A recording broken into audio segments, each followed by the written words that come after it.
अकिटो का नया सवेरा, आत्मनिर्भरता की ओर। अकिटो ने अपना भारी बैग उठाया और आखिरी बार अपने पुराने घर की ओर देखा। उसकी माँ हानाए दरवाजे पर खड़ी मुस्कुराहट के साथ अपनी आंखों के आंसू छिपा रही थीं। कॉलेज का पहला दिन करीब था और अकिटो अपने सपनों की ओर कदम बढ़ा रहा था, लेकिन घर छोड़ने की टीस उसके दिल में कहीं गहरी थी। अपना ख्याल रखना, हानाए ने धीमे से कहा। अकिटो ने सिर हिलाया और स्टेशन की ओर चल पड़ा। शहर के शोर शराबे के बीच उसका नया कमरा बहुत छोटा और खाली लग रहा था। अकिटो ने अपने डिब्बे खोले और सामान बाहर निकालना शुरू किया।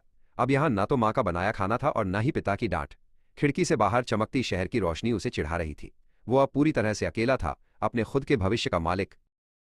भूख लगने पर अकिटो ने पहली बार खुद खाना बनाने की कोशिश की। उसने चावल उबाले, लेकिन वे जल गए और पूरा कमरा धुएं से भर गया। उसे याद आया कि घर पर मेज हमेशा सजी रहती थी। उसने एक गहरी सांस ली, खिड़की खोली और जली हुई कड़ाही को साफ करने लगा। स्वतंत्रता उतनी आसान नहीं थी जितनी उसने सोची थी। अगले दिन अकिटो किराने की दुकान पर गया। बजट सीमित था और सामान की लिस्ट लंबी। उसने अंडे, ब्रेड और दूध उठाते समय हर चीज की कीमत को ध्यान से देखा। उसे एहसास हुआ कि छोटी छोटी चीजों की भी अपनी अहमियत होती है। घर पर तो ये चीजें जैसे जादू से फ्रिज में आ जाती थीं। रात के सन्नाटे में अकिटो अपने मेज पर बैठा पढ़ाई कर रहा था।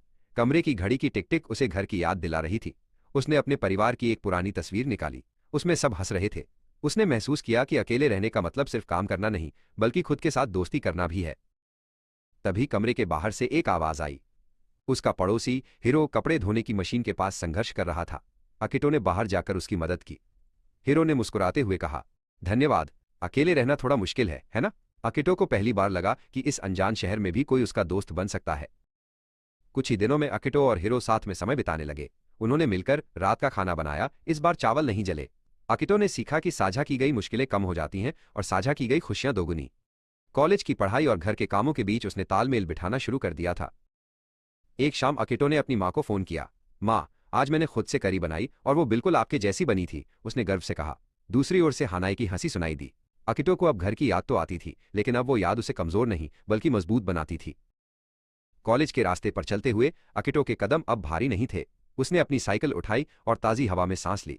वो अब केवल एक छात्र नहीं था, वो एक ऐसा युवा था जिसने अपनी दुनिया खुद बनाना सीख लिया था। हर छोटी जीत, जैसे समय पर उठना या बिल भरना, उसे एक नई पहचान दे रही थी। रात को जब अकिटो अपने बिस्तर पर लेटा तो उसने महसूस किया कि घर केवल एक जगह नहीं होती।